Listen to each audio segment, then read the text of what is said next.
परमेश्वर पिता का धन्यवाद करते हैं। आज की संध्या फिर से प्रभु ने मेरी और आप सबों की सहायता की कि हम एक परिवार होकर प्रभु के चरणों के निकट आ सके हैं। सो हम अपने परमेश्वर पिता का धन्यवाद करते हैं। प्रभु ने अपनी करुणा दया तरस को मेरे और आपके जीवन में बनाए रखा, इसलिए मैं परमेश्वर पिता का धन्यवाद करता हूँ। मेरे हर एक प्रियों के लिए जिन्होंने अपने विनती निवेदन और धन्यवाद को प्रभु के सन्मुख रखा और बड़े विश्वास से, मैं और आप जानते हैं मेरे प्रियो की हमारा प्रभु हमारी प्रार्थनाओं को सुनने वाला और प्रार्थनाओं का उत्तर देने वाला पिता परमेश्वर है। वो चाहता है, वचन में कहता है कि अपने मन की बातें खोल कर कहो मुझसे। ऐसा अद्भुत परमेश्वर है मेरा और आपका, इसलिए हम अपने परमेश्वर पिता का धन्यवाद करते हैं। और अभी बहन जो प्रार्थना कर रही थी और बार बार एक शब्द वो बोल रही थी कि परमेश्वर के दास, परमेश्वर के दास, परमेश्वर के दास। जब इस शब्द को, इस वाक्य को मैं सुनता हूं मेरे प्रियो, अंदर से कांपता जरूर हूं मैं कि मेरी सामने वाली बहन मुझको अवश्य परमेश्वर के दास कह के पुकार रही हैं और अपने अंदर को जांचता हूं कि मैं हूं कि नहीं हूं, कि पाखंडी हूं। कैसा है मेरा जीवन। और परमेश्वर पिता का धन्यवाद करते हैं कि वो प्रतिदिन मैं और आप इसलिए इकट्ठे होते हैं। एक तो हम अपने परमेश्वर पिता से यीशु मसीह के नाम में प्यार करते हैं सब, अपने पिता को। और हम सब ने जाना है मेरे प्रियो कि ऐसा स्वर्गीय पिता है जो हमसे बहुत प्यार करता है और हमें बचाने के लिए उसने अपने इकलौते बेटे यीशु मसीह को भेज दिया है। और जिस उद्देश्य से परमेश्वर पिता ने अपने बेटे को भेजा, उस उद्देश्य को पूर्ण करके वो बेटा फिर से अपने पिता के दाहिने हाथ जाके बैठा है।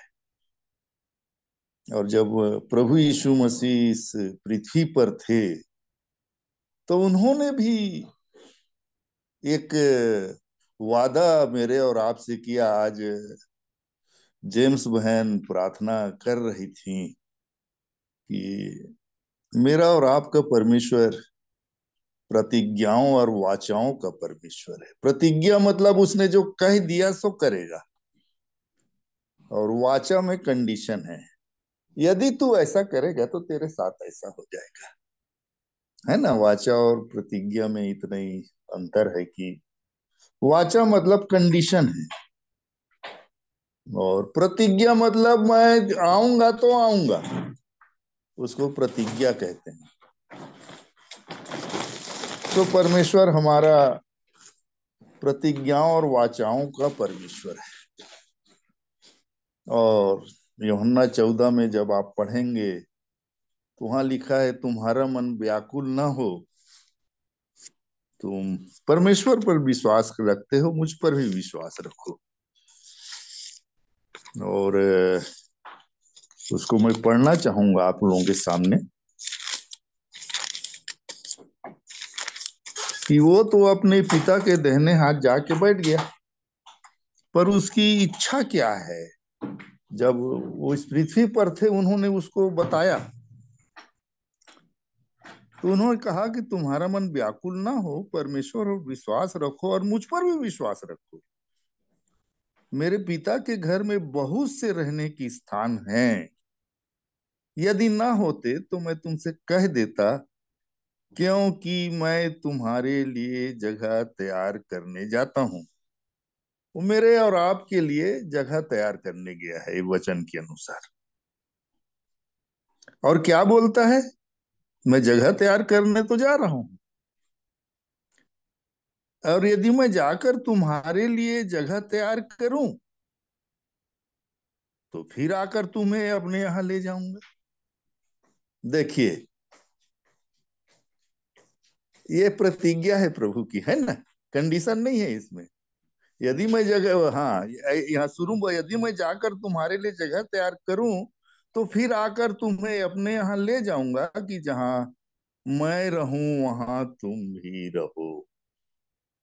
वो उसकी इच्छा है मेरे प्रियो, यीशु की भी इच्छा है कि जहां वो है उसके भाई लोग भी रहें।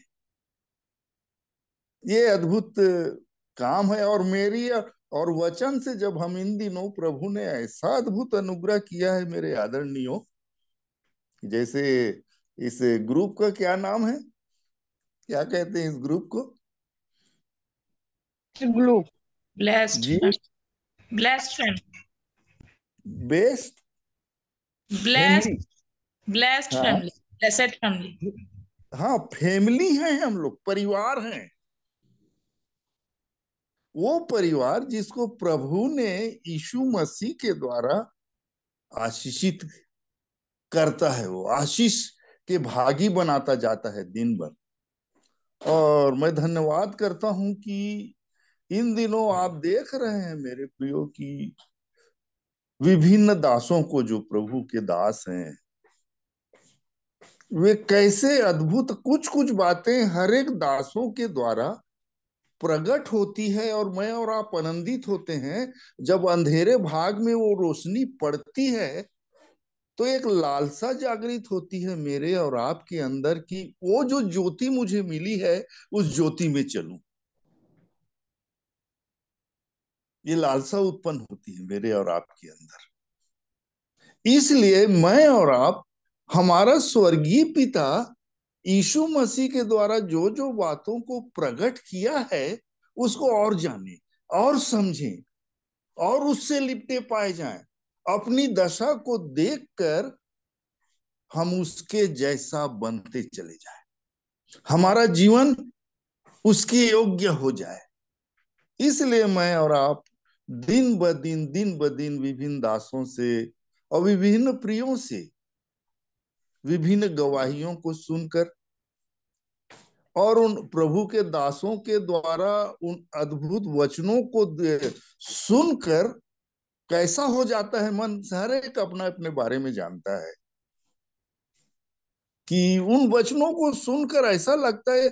मैं तो आपको बताऊं मेरे प्रियो, कभी कभी जैसे भाई डेविड थे, भाई शेखर हैं, अभी पंकज भाई हैं, और आशीष कलेद भाई, और अपने रुपेश बेटा जब वचनों को रखते हैं, और बहुत सी बातों में जब मैं अपने जीवन को देखने की कोशिश करता हूं, तो कभी कभी तो एक प्रश्न मेरे अंदर पैदा हो जाता है मेरे प्रियो, मैंने मसीही जीवन शुरू किया कि नहीं किया? क्योंकि परमेश्वर का वचन क्या कहता है, जितनी गहराइयों तक मुझे समझना चाहिए, मुझे ऐसा लगता है मैं आज तक नहीं समझता। इसलिए बहुत ही भय रखता है परमेश्वर के वचन के लिए। जब मुझे कहीं पर भी परमेश्वर का वचन बोलने के लिए बोला जाता है मेरे प्रियो, तो मेरे अंदर एक चीज रहती है, मैं किसी के जीवन से खिलवाड़ नहीं करना चाहता। जो सत्य है वो सत्य है।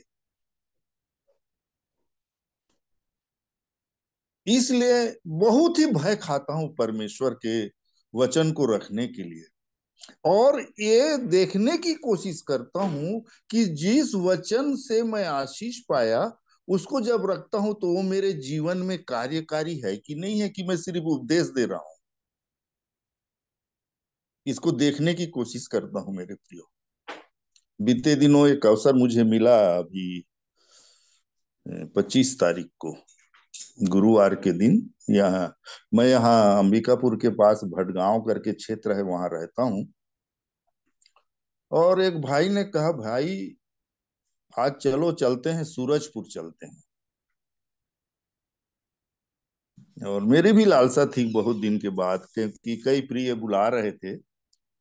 तो मेरी भी लालसा थी कि मैं उनके साथ वहां जाऊं। मैं उस भाई के पास चला गया। मैं घर और तो देखा नहीं था, सूरजपुर को उतना जानता भी नहीं हूँ। पर परमेश्वर का धन्यवाद करता हूँ कि वो भाई उन घरों को जानते थे, और उस भाइयों के के द्वारा मैं उन घरों तक पहुंच सका। और परमेश्वर ने अवसर दिया, उनकी गवाहियों को सुनने के बाद मुझे परमेश्वर ने अवसर दिया कि वचन की कुछ बातों को मैं उनके सामने बांटूं, जो मैं जानता हूं और जिसके अनुसार मैं जीता हूं, जीने की कोशिश करता हूं। उन्हीं वचनों को मैं रखना चाहता हूं। तो सबसे पहले मैं, जो मेरे आदरणीय भाई लोग मेरे को पूछते थे कि आज बाइबिल पढ़े, पहला प्रश्न यही रहता था कि आज बाइबिल पढ़े। तो क्या उत्तर मिलता होगा बताइए? और सब विश्वासी हैं ना, सबके घर में बाइबिल है। क्या उत्तर मिलता होगा बताइए? रोज पढ़ते हैं, आज नहीं पढ़े। तो मैं बोल रहा, आज खाना खाए कि नहीं खाए? खाए। रोज पढ़ते हैं पर आज छूट गया। तो मैं बोला, और आज क्या क्या छूटा? कुछ तो नहीं छूटा, पर छूटा क्या? वचन छूटा। ये मेरे भी जीवन की गवाही है, मैं आपको नहीं बोलता। दूसरों को क्या बोलना, अपने जीवन को मैंने देखा कि ऐसी होता था। कुछ भी नहीं छोड़ते मेरे प्रियो, पर हम वचन छोड़ देते हैं। क्योंकि कभी कभी मन में ऐसा आ जाता है कि जो वचन समझ में नहीं आता उसको कितना पढ़ें। क्योंकि समझ में तो बहुत सी बातें नहीं आती। जब तक परमेश्वर की आत्मा या प्रभु के दासों के द्वारा कुछ बातें मेरे और आपके जीवन में प्रकट नहीं होती, हम नहीं समझते। और एक तो शारीरिक व्यक्ति नहीं समझता, क्योंकि उसकी दृष्टि में मूर्खता की बातें हैं, वचन में लिखा है। तो मैं इन्हीं से अपनी गवाहियों के साथ मैं 3-4 परिवार में गया। और वो कोई लंबी लंबी बात नहीं, पर मैं सिर्फ ये उकसा के आया, इस वचन पर ध्यान दीजिए। कैसे वचन काम करता है, कैसे इसको बोलते हैं ये जीवता वचन है। तो जीवता है तो क्या जीवित करना चाहिए मेरे और आप? जीवन होना चाहिए मेरे और आपको। हमारे हमारे पास कोई धर्म और वो कुछ भी चीज नहीं, जीवन है कि नहीं? क्योंकि यीशु मसीह जीवन देने आए। इन्हीं बातों को मुझको रखने का अवसर मिला मेरे आदरणीयों। इसलिए मैं परमे और रात के 10 बजे लौटा मैं। दोपहर में गए थे, रात प्रभु ने सहायता की, उतना बहुत दिनों बाद मैं उतना विजिट कर पाया। सो धन्यवाद करता हूं कि आप भी जहां तक अवसर मिले, अवश्य छोटी छोटी बात मुझको, उस नामान को, कोढ़ी को कैसे चंगाई मिली, उस छोटी सी बच्ची की एक, अगर ये मेरा स्वामी सिमरोन में होता ना, तो वो चंगा हो जाता। इतना ही बार जाके बताई थी वो। और उसको एक वाक्य ने नामान को कोढ़ से दूर कर दिया। हम नहीं जानते, मैं भी आपसे कह सकता हूँ, मैं बहुत बाइबिल नहीं जानता। और कभी कभी तो ऐसा मन में आता है मेरे प्रियो कि मैं ज्यादा जानना भी नहीं चाहता। ऐसा भी मेरे मन में आता है। क्योंकि जब मैं पहला कुरंथी 13 को पढ़ता हूं तो मेरा फ्यूज उड़ जाता है। पहला कुरंथी 13 अध्याय जब मेरे पास आता है, यदि मैं ऐसा कर दूं, भेद भरी बातों को समझूं, यहां तक मेरे विश्वास हो कि पहाड़ों को हटा दूं, और प्रेम न रखूं, तो ठनठनाता हुआ पीतल और झनझनाती हुई झांझ। तो मैं प्रभु से यही मांगता हूँ, प्रभु जी मुझको प्रेम का जीवन दीजिए। मैं प्रेम करने वाला हूँ हर एक से। और फिर प्रेम की क्वालिटी को देखता हूँ तो वहां फ्यूज उड़ जाता हूँ कि वो बुरा नहीं मानता, झुझलाता नहीं। और मैं और आप क्या दशा है? थोड़ी सी बात में किसी के झुंझला जाते हैं, बुरा मान जाते हैं। प्रभु सहायता करे कि सचमुच उसके वचनों के अनुसार मेरा और आपका जीवन होता चला जाए। और इसीलिए प्रभु मुझे और आपको इस भांति एकत्र करता है कि हम उसके वचनों को, जैसा वचन कहता है उसी के अनुसार हो। मैं उनसे बातचीत करते, आप किस मिशन में जाते हो, कहाँ संगति करते हो, इससे मेरे कोई लेना देना, जहां भी रहिए, क्या परमेश्वर के वचन के अनुसार जीवन है कि नहीं, वचन के अनुसार चलने वाला जीवन है कि नहीं, वचन को जानने की लालसा है कि नहीं। हम क्यों एकत्र होते हैं? कुछ न कुछ प्रभु के किसी भी जन से, जितने जन यहाँ उपस्थित हैं, कुछ न कुछ आशीष की बात मेरे और आपके जीवन के लिए निकलती है। कई बातों को तो आप जानते हैं क्योंकि बहुत दिन से सुन रहे हैं, पर तो भी प्रभु मेरे और आपके द्वारा कुछ कुछ बातों को प्रकट करता है। और वो वचन के अनुसार जब जीवन नहीं होता तो मैं और आप अपने प्रभु के सामने गिड़गिड़ाते हैं, बोलते हैं। और जैसे दाऊद के विषय में आप देखेंगे, भजन संहिता 119 का 18 वचन किसको याद है? किसी को याद है कि नहीं है याद? बेला बहन को याद होगा, ज्योति बहन। मेरी आंखें खोल दे, हाँ, मेरी मैं आंखें तेरी खोल दे कि तेरी मैं, व्यवस्था की अद्भुत बातों को देख सकूं। एक रिक्वेस्ट है, इसीलिए हम यहाँ इकट्ठे होते, प्रभु जी, कि हमारी आंखें खोल दीजिए कि आपके उन अद्भुत बातों को, व्यवस्था की जो आपने मेरे जीवन के लिए तैयार किया है, उसको मैं और आप देखने पाए। और प्रभु का धन्यवाद हो मेरे प्रियो, हम वो लोग हैं जो प्रभु सचमुच हमारी आंखों को खोल रहा है। अरे, मैं तो ऐसा समझता था, ऐसा मैं चलता था, ऐसा मैं चलती थी। और फिर जब वो प्रकाश मुझ तक और आप तक पहुंचता है, अब वो वचन का प्रकाश जैसे मिला, प्रभु जी सहायता कर, ये आपके सत्य वचन के अनुसार मेरा जीवन हो जाए। एक रिक्वेस्ट, एक प्रार्थना मैं और आप अपने प्रभु से करते हैं। ये आंखें खोल दे बोला।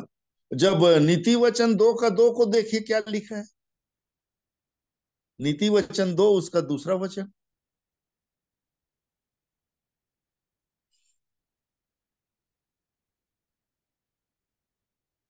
बुद्धि की बातें ध्यान से सुने और हाँ, समझ की बात पर मन लगाकर सोचे। ये देख लीजिए, अब क्या चीज है? बुद्धि और समझ। बुद्धि की समझ। हाँ, बुद्धि और समझ प्राप्त करने के लिए इनको, इसीलिए जब आपके, मेरे और आपके पास जब प्रभु के दास जो प्रकट करते हैं, तो जो प्रभु सहायता करे कि हम उसको कई बातों को मैं और आप नहीं समझते हैं, क्योंकि ऐसी ऐसी बातें हैं जो हम लोग, क्या होता है हमारे शारीरिक जीवन में, जितना जितना क्वालिफिकेशन है आपका, उसके अनुसार हम वचनों उस स्तर में समझते हैं। पर परमेश्वर का आत्मा जब मेरी और आपकी सहायता करता है, तब हम उसको जैसा समझना चाहते हैं, वैसे परमेश्वर का आत्मा मुझे और आपको समझाता है। सो मैं परमेश्वर का धन्यवाद इसलिए करता हूं मेरे आदरणीयों, कि जब हम इस संध्या एकत्र होते हैं और बहुत सी बातों को परमेश्वर मुझे और आपको बनाने के लिए, अपने करीब में रखने के लिए, वो बहुत से वचनों को मेरे और आपके लिए प्रकट करता है। आज ही जब मैं भजन संहिता पढ़ रहा था, तो एक वचन जो आप अच्छी तरह जानते हैं, भजन संहिता उसका 25 अध्याय देखिए, वहां एक, उसके चौथे वचन को पढ़िए तो, भजन संहिता 25 उसके चौथे वचन। हे यहोवा, अपने मार्ग मुझको दिखला, अपना पथ मुझे बता दे। 5वां वचन। मुझे अपने सत्य पर चला और शिक्षा दे, क्योंकि तू मेरा उद्धार करने वाला परमेश्वर है। मैं दिन भर तेरी ही बाट जोता रहता हूँ। हाँ, बस देखिए क्या अद्भुत बात है, क्या लालसा है इसकी। हे यहोवा, अपना मार्ग मुझको दिखला और अपना पथ मुझे बता दे। बता दे प्रभु जी। उस पथ को दिखा प्रभु जी। और 119 का 105 क्या कहता है? तेरा वचन मेरे मार्ग के लिए दीपक और पथ के लिए उजियाला है। ये उजियाला है। देख लीजिए। तो ये मार्ग और पथ दिखेगा किसके द्वारा? परमेश्वर। वचन के द्वारा। तेरा वचन मेरे मार्ग के लिए दीपक और मेरे पथ के लिए उजियाला है। उजियाला है। ऐसा रिक्वेस्ट है। प्रभु सहायता करे। और इसीलिए रोज प्रभु कुछ न कुछ दिखाता है मेरे और आपको कि मैं और इस मार्ग में चलें। ये है मार्ग, ये है पथ। इसीलिए उसमें रोशनी डालता है वो कि मेरी बेटी और मेरा बेटा इस मार्ग में चल रहा है। उससे जैसे इजरायलियों को लेके चला, तो कैसे परमेश्वर दोनों समय उसको कैसे ले चलता था? दिन के बादल में, खंबे में, और रात में अग्नि की ज्वाला में लेके चलता था वो मार्ग में। ऐसा अद्भुत परमेश्वर है। सो परमेश्वर पिता का धन्यवाद करता हूं। जब इन्हीं वचनों को मैं पढ़ रहा था तो मेरे प्रियो ना, तो मैं आज जब भजन संहिता 143 पढ़ रहा था, उसका 8वां वचन देखिए तो। भजन संहिता 143 उसका 8वां वचन, और 8 से 10 तक पढ़ दीजिए। अपनी करुणा की बात मुझे शीघ्र सुना, हाँ क्योंकि मैंने तुझी पर भरोसा रखा है। हाँ जिस मार्ग से मुझे चलना है वे मुझको बता दे, क्योंकि हाँ मैं अपना मन तेरी ओर लगाता हूँ। हे हाँ। यहोवा, मुझे शत्रु से बचा ले। मैं तेरी ही आड़ में आ छिपा हूँ। हम्म। मुझको यह सिखा कि मैं तेरी इच्छा को कैसी पूरी करूं, क्योंकि मेरा परमेश्वर तू ही है। तेरा भला आत्मा मुझको धर्म के मार्ग में ले चले। हे हाँ, यहोवा। बस बस बस। कैसी अद्भुत प्रार्थना है मेरे प्रियो। और मैं सोचता हूँ मैं और आप भी यही प्रार्थना करते होंगे अपने लिए कि प्रभु जी, जिस मार्ग में आप मुझे ले चलना है, मुझको बता प्रभु जी। मुझको सिखा प्रभु जी। मुझको यह सिखा कि मैं तेरी इच्छा कैसे कैसे पूरी पूरी करूं। करूं। उसकी इच्छा प्रकट हो रही है, कैसे पूरी करें मैं और आप। तो जब मैं इन वचनों को पढ़ रहा था अपने जीवन के लिए आज की सुबह, और कैसे प्रभु ने प्रबंध किया। आज बहुत से आप लोग अपने अपने आराधना लग गए रहे होंगे और सुना होगा। मैं तो आज ऐसा सोच रहा था, मोनिका बहन बढ़िया गवाही देगी आज तो, कभी नहीं बेटा। क्योंकि मैं सुना कि कोरबा में एक प्रभु के दास आए हुए थे जिन्होंने वचनों को लिखा है। तो मैं ऐसा सोच रहा था कि मोनिका बहन अवश्य ही परमेश्वर के वचन से मेरी और आपकी सहायता करेगी। जो आशीष मेरी बहन ने पाया है, बेटी ने पाया है, उसको रखेगी। फिर कोई बात नहीं, प्रभु का धन्यवाद करते हैं कि ये प्रतिदिन हम मुझे और आपको इस भांति एकत्र करके प्रभु मुझे और आपको प्रतिदिन सिखाना चाहते हैं। प्रतिदिन सिखाना चाहते हैं। और एक चीज है, आज मैं आपको एक भाई का वचन को सुन रहा था। जानते होंगे उनका नाम, बहुजन सुनते होंगे शायद। मैं ज्योति बहन कुछ कुछ डालती हैं उनमें से। एक जैक पूनन करके भाई हैं, जी हाँ। बेंगलोर। हाँ जी आंटी। जी बैंगलोर के हैं। बैंगलोर के हैं।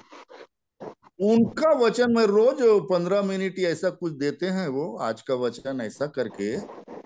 और ऐसी अद्भुत अद्भुत बातों को वो रखते हैं कि प्रैक्टिकल लाइफ में मैं और आप कैसे क्या समझते हैं और वो कैसे समझते थे और कैसे जीते थे, और प्रभु ने कैसे अपने वचनों के द्वारा बातचीत करके कैसे उनको परिवर्तित किया, अपने जीवन को रखते हैं।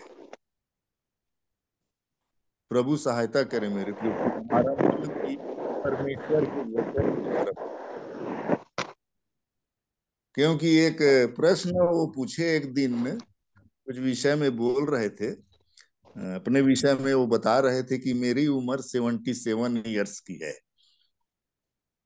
और जो सामने में बैठे हुए थे उनको पूछे वो कि कितने जन 77 साल या मुझसे ज्यादा जीना चाहते हैं, पूछे। और जैसे लोगों ने जो भी उत्तर दिया होगा तो बोले नहीं पहुंच पाओगे। मैं बोला ये कैसे बोल रहे हैं भाई, नहीं पहुंच पाओगे? आप जी गए, दूसरे क्यों नहीं जिएंगे? तो उन्होंने क्या बोला मालूम मेरे प्रियो, इस इसलिए इसके पहले तुम 77 साल के हो, प्रभु आ जाएगा। बहुत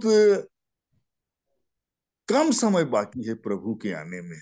और बल्कि आप सब मेरी और आप सब की प्रार्थना ये हो जाए मेरे प्रियो कि प्रभु जी जल्दी आ। पर जल्दी आप प्रार्थना कब करेंगे मैं और आप? जब मैं और आप तैयारी कर, बाट जोहने वालों के लिए बिना पाप के दिखाई देगा, तो पाप रहित जीवन हो जाए मेरा और आपका मेरे प्रियो। जैसे आज वो भाई रख रहे थे, हनोक की गवाही हुई कि वो परमेश्वर के साथ साथ चलता था 300 साल तक। कैसा अद्भुत जीवन उसका रहा होगा, कैसा अद्भुत विश्वास उस हनोक कर रहा होगा, और इसी वजह से वो उठा लिया गया। तो मैं और आप भी उठाए कब जाएंगे? जब मेरे और आपके पास भी ये गवाही हो, मैं परमेश्वर के साथ साथ चलता हूँ। परमेश्वर के साथ चलने वाला जीवन हो जाए मेरा और आपका। सो मैं प्रभु का धन्यवाद करता हूँ, प्रभु ने ऐसा अनुग्रह हम सबों के जीवन में किया है, और प्रतिदिन वो हमें एकत्र करता है और अपने दासों को भेजता है कि हम उस वचन को सुनकर अपने जीवन को देखें और प्रभु की योग्य दिन ब दिन बनते चले जाएं। सो इस समय के लिए मैं परमेश्वर पिता का धन्यवाद करता हूँ। और भी कोई कुछ बोलना चाहता है तो उनको अवसर है।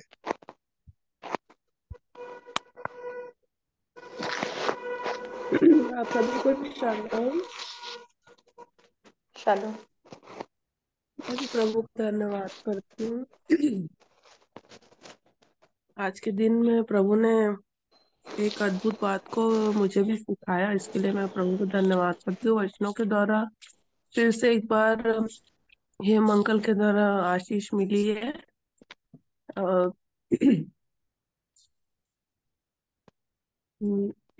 यूहन्ना की पत्री में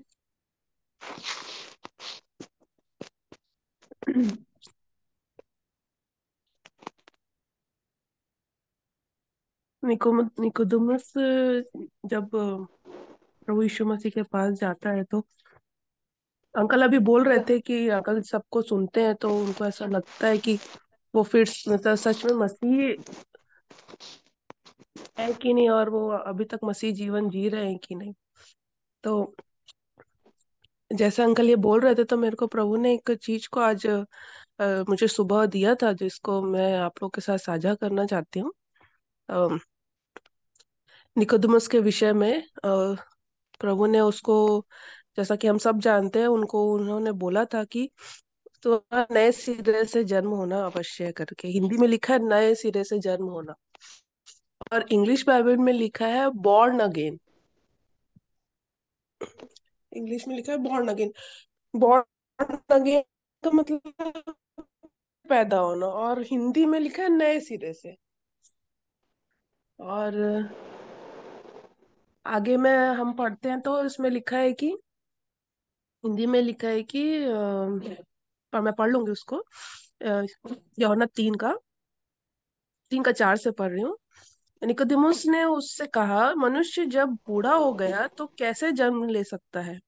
क्या वह अपनी माता के गर्भ में दूसरी बार प्रवेश करके जन्म ले सकता है?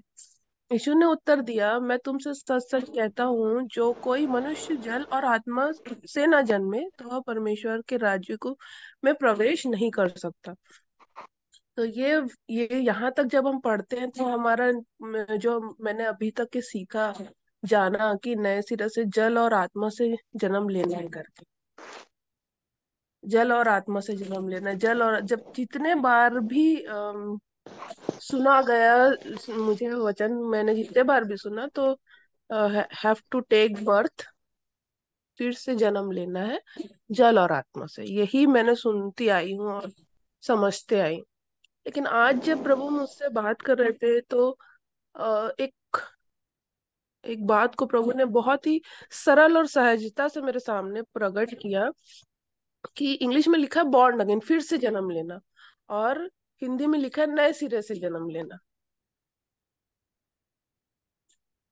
तो ये दोनों का कॉन्सेप्ट क्या है, ऐसे करके मेरे मेरे जहन में बार बार ये चीज आ रही थी। तो छठवा जो पद है उसमें लिखा है, अंकल जो आज ये बात बोल रहे थे एकदम अभी मेरे को एकदम से कॉन्सेप्ट क्लिक कर गया। देखिए छठवें उसमें लिखा है, क्योंकि जो शरीर से जन्मा है वह शरीर है और जो आत्मा से जन्मा है वह आत्मा है। यहाँ पे कॉन्सेप्ट क्लियर हो रहा है, बॉर्न अगेन और नए सिरे से जन्म लेना। हम जानते हैं, लिखा है यहाँ पे, जो शरीर से जन्मा है वो शरीर, तो निकोदेमुस शरीर के बारे में ही थॉट कर रहा था। यहाँ जल और आत्मा लिखा है फिफ्थ फिफ्थ पद में, क्योंकि मैंने हमेशा सीखा है अपने बड़ों से, प्राचीनों से, कि वो पूरा अध्याय अपने आप में कंप्लीट है। अगर आप उसको पढ़ने बैठोगे तो एक के बाद एक वो अपने आप को पूरा तरीके से आपको समझ में आएगा। तो यहाँ फिफ्थ वाले वर्स में लिखा है, यीशु ने उसे उत्तर दिया, मैं तुमसे सच सच कहता हूँ, जब तक कोई मनुष्य जल और आत्मा से न जन्मे तो वह परमेश्वर के राज्य में प्रवेश नहीं कर सकता। ठीक उसके नीचे लिखा है, जो जो शरीर से जन्मा है वह शरीर है और जो आत्मा से जन्मा है वह आत्मा है। तो यहाँ पे जल का फर्स्ट जो है वो दिया है शरीर, और आत्मा को आत्मा ही लिया है। और वचन भी कहता है, प्रभु यीशु मसीह भी आगे अध्याय में सामरी स्त्री से आत्मा की बात को कर रहे थे, आत्मिक जीवन के बारे में तो कह रहे थे सामरी स्त्री से कि जो प्रभु के जन होगा वो आत्मिक होगा और वो जहां कहीं भी जाएगा वो उसके लिए आराधना कर सकता है, ना कि पहाड़ में, ना कि मंदिर में जाके ना। तो हमको शिक्षा यही मिली कि हमारा आत्मिक जन्म फिर से होना है। शरीर, बॉर्न अगेन मीन्स शरीर, not by body but by spirit. तो नया जन्म वही है, आत्मिक जन्म नया जन्म है। हम शरीर में तो पैदा हो चुके हैं। यहाँ जल जल और आत्मा का बात नहीं है, यहाँ शरीर और आत्मा का बात है, नए जन्म का बात है, बॉर्न अगेन का बात है कि शरीर से तो हम जन्मे हैं, लेकिन क्या हम अब तक आत्मा से जन्म लिए हैं कि नहीं लिए? हमको बार बार बोला जा रहा है, बार बार समझाया जा रहा है कि हमको नए सिरे से जन्म लेना है, अर्थात फिर से जन्म लेना है। जहाँ हम मर गए थे आत्मिक रूप से, हम मर चुके थे, हम आत्मिक रूप में फिर से जी पा रहे हैं कि नहीं, जी लिए हैं कि नहीं, जी रहे हैं कि नहीं। ये कॉन्सेप्ट को अभी प्रभु, मुझे मुझे बहुत आशीष मिली जब हम अंकल इस बात को बोल रहे थे, और ये बात को प्रभु ने मुझे फिर से मेरे को दिखाया। सुबह मैं इस बात को पढ़ी थी और अभी प्रभु मुझे इस बात को एकदम क्लियर दिखाया कि अगर कोई मुझसे जन्मा है, आत्मिक रूप में जन्म ले लिया, तो उसको उसको किसी बात के लिए, किसी चीज के लिए चिंता करने की लिए जरूरत नहीं है। और वो लिखा है कि जो अचंभा ना कर कि मैंने तुझसे कहा कि तुझे नए सिरे से जन्म लेना आवश्यक है। हवा जिधर चाहती है उधर चलती है और तू उसका शब्द सुनता है, परंतु नहीं जानता कि वो कहाँ से आती है और किधर को जाती है। जो कोई आत्मा से जन्मा है वह ऐसा ही है। जैसे अभी हम हमको भी जब हम डेविड अंकल लोग को सुनते थे, शेखर अंकल लोग को सुनते थे। शेखर अंकल को तो मैं अभी 2018 में देखी हूँ। मैं बर को याद नहीं कि मैं अपने यूथ टाइम उनको कभी देखी थी कि नहीं। लेकिन डेविड अंकल को जब आए, Harish uncle, Charles Patel uncle लोग को जब हम लोग पहली बार एक कलीसिया में देखे, तो जब हमारी फैमिली में आए तो हमको ऐसा लगता ये कहाँ से आ गए। और मुझे ऐसा लगता था कि ये कौन लोग हैं इन लोग करके, ये अचानक से कहाँ से आ गए, ऐसे लगता था। इनको तो कभी हम भिलाई में कहीं नहीं देखे, किसी के घर मिलने जुलने में भी नहीं देखे इनको, ये कहाँ से आए। और आत्मिक व्यक्ति ऐसे ही, जैसे अभी हम आशीष भैया को सुनते हैं या रुपेश भैया को सुनते हैं। रुपेश भैया भी बहुतों के लिए इस ग्रुप में नए पर्सन है। बहुत लोग जानते भी हैं, लेकिन बहुतों के लिए नए हैं। उसी तरह पंकज भैया भी नए हैं। ऐसे लगता है इन लोग कहाँ से आ गए, इनके पास इतना सारी बातें कैसे हैं, और हम इतने सालों से सुन रहे हैं और हमको पता ही नहीं है ऐसा। तो प्रभु ने इस बात को मुझे फिर से एक बार मुझे ब्लेस किया इस बात से कि आत्मा का जन्म जो है, दिस इज जल, और आत्मा इज नॉट देयर। जल तो वचन को हम बार बार कोट करते हैं कि जल वचन है, लेकिन सेकंड लाइन में ये लिखा हुआ है कि जल को वो शरीर से बता रहा है और आत्मा को आत्मा से बता रहा है।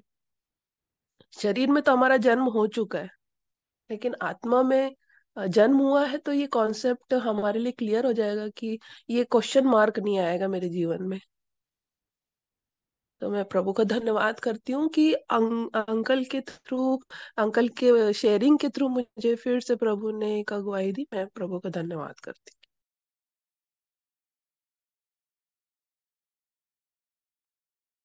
सो बेटी को धन्यवाद देते हैं कि वे प्रभु ने जैसे उनको सिखाया उन्होंने रखा।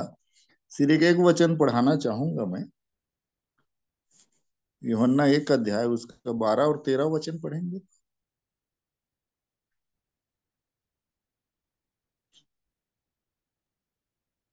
परंतु जितनों ने उसे ग्रहण किया, उसने उन्हें परमेश्वर की संतान होने का अधिकार दिया, अर्थात उन्हें जो उसके नाम पर विश्वास रखते हैं।